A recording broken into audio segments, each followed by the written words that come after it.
Welcome to Books for Success. Today, we're delving into the wisdom within Triggers by Marshall Goldsmith and Mark Ryder. Triggers, 2015, exposes the things in your life that you didn't know were affecting you and what you can do to stop these things from preventing you making positive change. Backed up with insightful research and filled with the experiences of the author and his clients, this summary will help you eliminate unwanted behaviors and put you on the path to achieving your personal goals. Who's it for? Those who want to make their new health regimes last. Professionals looking to up their motivation game. Anyone interested in salvaging those forgotten New Year's resolutions. Before we begin, subscribe and ring the bell for notifications if you want to keep receiving the knowledge of book summaries about health, wealth, love, psychology, and much more. Don't be shy about dropping your book suggestions for us to summarize. Also, you can use this video as an audiobook summary. Let's grow and succeed together. What's in it for me? Learn how to make the most of your triggers. Why do we struggle to behave in ways that benefit us? Why is it so hard to become who we want to be?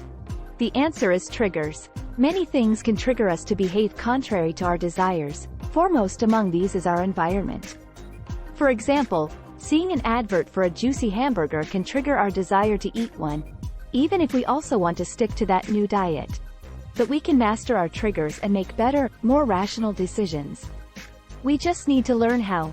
Here you'll also learn why paying a lot for a meal can make us treat the servers like dirt, why wearing the same type of clothes every day can help us make better decisions, and why some men still have comb-overs. Triggers prevent us from creating change, and we don't even realize it. Imagine this. It's a beautiful summer's day outside, with the sun warming your back and a soft breeze dancing around your ankles. It's also your first day on a new diet. You're enjoying the day in a park, along with many other people. Except they're enjoying it just a little more than you are, because they're tucking into some delicious ice cream cones. The temptation is too much. You think, I'd like one, too. I'll just start my diet tomorrow. That ice cream was a trigger that stopped you from starting your diet. A trigger is any stimulus that reshapes our thoughts and actions. Triggers can take many forms: people, events, or circumstances. Even the sound of rain is a trigger, powerful enough to conjure a memory. Triggers also impact you in differing ways. Their effect can be direct or indirect, internal or external, conscious or unconscious, anticipated or unexpected, encouraging or discouraging, productive or counterproductive. A direct trigger might be seeing a happy baby, which brings a smile to your face. An indirect trigger might be seeing a family photo that initiates a series of thoughts, which in turn causes you to call your sister. It's great when triggers remind us to perform positive acts like these. Unfortunately, however, they're also incredibly powerful at stopping us from creating change. Why? Because we aren't always aware of when we're being triggered. For years, the author, out of vanity, sported a comb-over. He couldn't admit he was going bald. Why couldn't he admit it? Unbeknownst to him, a number of triggers in his environment were pressuring him to look sleek and young. That all ended one day when his hairdresser cut his remaining hair too short. After realizing that his surroundings were making him behave superficially, the author did away with his comb-over, and was finally able to embrace himself, baldness and all. Triggers can come from our own beliefs, but most often they're part of our environment. Though we don't like to admit it, we're geniuses at inventing excuses to avoid change in our lives, even when that change would clearly benefit us. Why? Our belief triggers prevent us from making positive behavioral changes. So what are belief triggers? Well, they're inner beliefs that we create to justify resistance. One common belief trigger is that we already have enough wisdom to assess our own behavior. A belief trigger like this can dupe us into thinking that we're capable of changing whenever we want to, which justifies our choice not to create change just yet. The truth, though, is that we're often incredibly inaccurate in our assessments of ourselves, taking credit for our successes while blaming others for our failures. This tendency was illustrated in a study where over 80,000 professionals were asked to rate their performance. 70% stated they believed themselves to be in the top 10% of their peer group. 82% believed they were in the top 20%, and 98.5% placed themselves within the top half.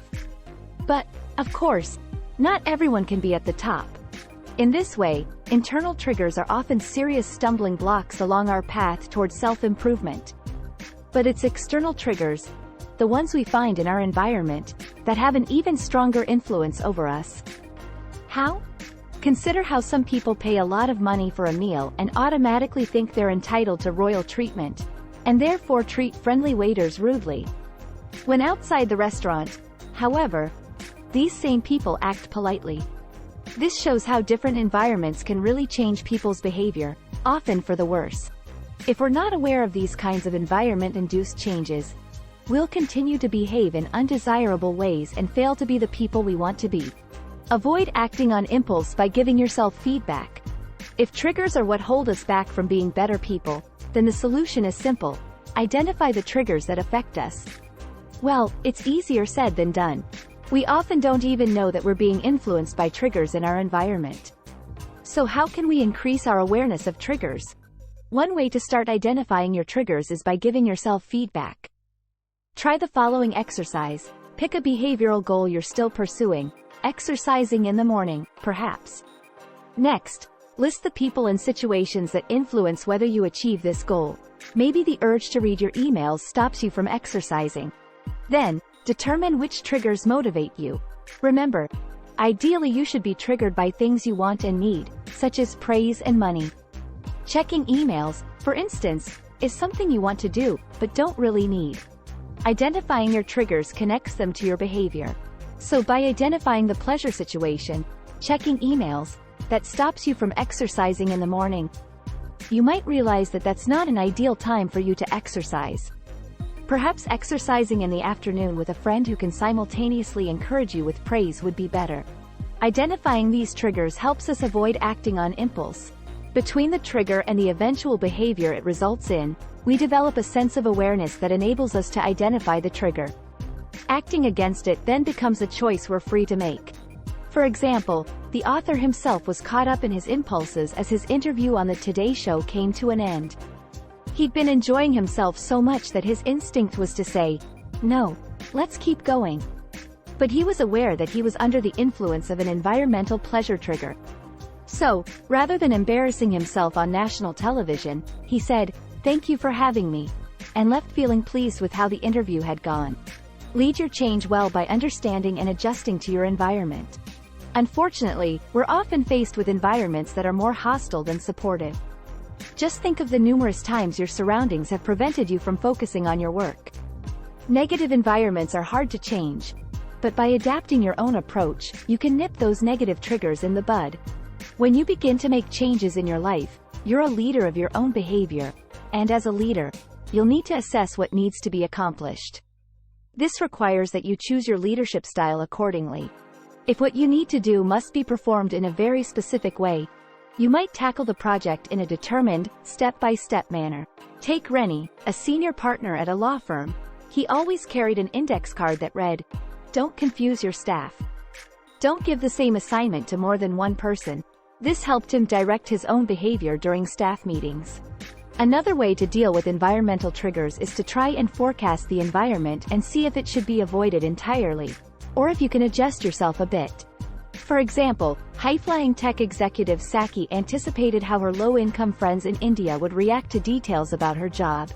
They'd think she was bragging, that she'd changed. But because she couldn't avoid this environment, she always sees them when she returns to India, Saki decided to simply adjust the situation by describing her job a little differently. Rather than waxing lyrical about the trips to Paris, she simply mentioned that she travels a lot for her work, and that can be tiring. This way, she ensured she wasn't insensitive to her friends in their environment, and was able to behave in the way that she wanted to, as a sensitive and caring person. Own your change with active questions and scorekeeping. Negative environmental triggers can force themselves upon us, and make us behave in unconstructive ways. But are we merely slaves to these triggers? Of course not, and to prove this, you can start by asking yourself active questions. Active questions, unlike passive questions, get people to think about what they're doing instead of what's being done to them. So what do active questions look like? Well, an active question would be, did you do your best to set some clear goals? Compare this to the passive question, do you have clear goals? This slight difference in phrasing has a profound effect, reminding us that we're responsible for our own sense of fulfillment. Every night before going to bed, the author asks himself a question. These daily questions, which used to be passive, are now active. For example, he'll ask, "Did I do my best to be happy?" rather than, "How happy was I today?" In this way, he maintains much higher levels of engagement with his goals, by giving himself hope that he can actually do something about aspects of his life. Another crucial aspect of creating behavioral change is keeping track of progress. But behavior is considerably more difficult to measure than, say, sales or website hits. So, you need to find a person or a system that can act as a scorekeeper, and then regularly check how you're doing. For instance, the author pays someone to phone him every night to go through his daily questions. He scores his questions from "Oh, didn't do anything" to 10, "Did my best." Keeping score can motivate us to improve ourselves.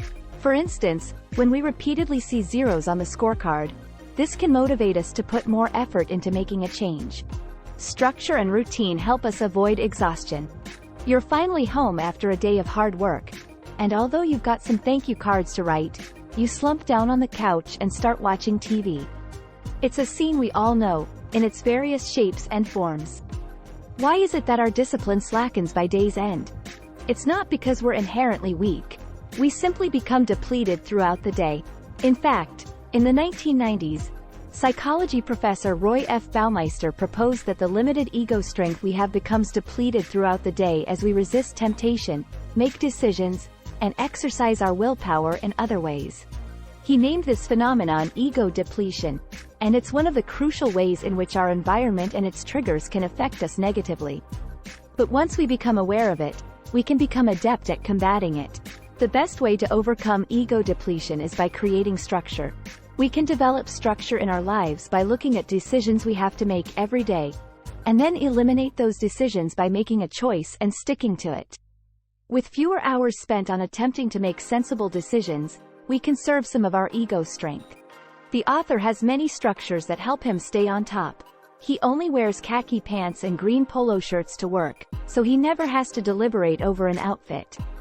And he delegates all his travel decisions to an assistant, so he doesn't have to deal with one of the most stressful decision-making aspects of his job. Structures may help us govern the parts of our lives that we can predict. But what about the unpredictable events of our day, the situations in which we need the most guidance? The environment is, after all, full of surprise triggers. This is where active questions come back into play. The final section reveals 6 active questions that you can use to assess your responses and ensure that you make a positive choice when faced with tricky triggers. Stay engaged to create change that benefits you and those around you. Never changing a thing makes for a static and boring life. To avoid this, you've got to develop awareness. Only then can you truly grasp when and how change is needed. Raise your awareness by asking the 6 engaging questions. Did I do my best to set clear goals? Did I do my best to make progress toward my goals? Did I do my best to find meaning? Did I do my best to be happy? Did I do my best to build positive relationships? Did I do my best to be fully engaged? These active questions keep us aware of our triggers and of how well we're managing them. This in turn increases our engagement and commitment to creating change in our lives. If you keep this up, you'll create a circle of engagement that helps maintain positive change. The circle of engagement refers to the reciprocal interplay between us and our environment. A trigger, often environmental, leads to an impulse, which leads to awareness, which leads to choice, which leads to a behavior, which leads to a new trigger, and so on. By becoming aware of the entire circle, you can make decisions that have a positive impact for you and the people you interact with, whether it's a colleague, a friend, or a passerby. Consider how one of the author's clients created a mutually beneficial circle of engagement with his wife.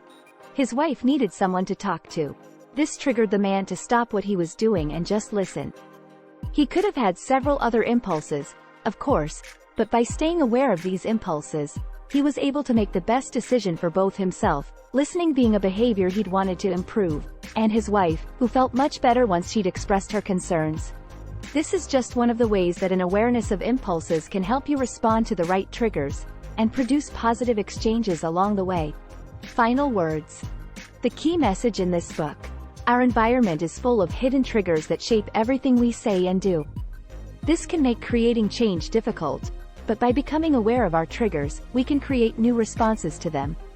Through self-feedback, active questions and scorekeeping, we can learn to build new behaviors that have a positive impact on our lives and the lives of others. Actionable advice. Own your change. Next time you're bemoaning not having enough time for your work because you just had to speak to your friend on the phone about your upcoming Friday meetup, or you're considering skipping exercising today because today's a special day and you'll start your weekly workout tomorrow, ask yourself, did you really do your best to achieve your goals today? Your environment may have a powerful influence on you, but being aware of this allows you to take responsibility and create the change you want. Thanks for being part of our insightful voyage. If our summary piqued your interest, we encourage you to dive into the complete book for a deeper understanding. Don't forget to like this video, subscribe for more content if you're new here, and share it with others who might find it valuable. Keep on reading, discovering, and advancing until our next adventure.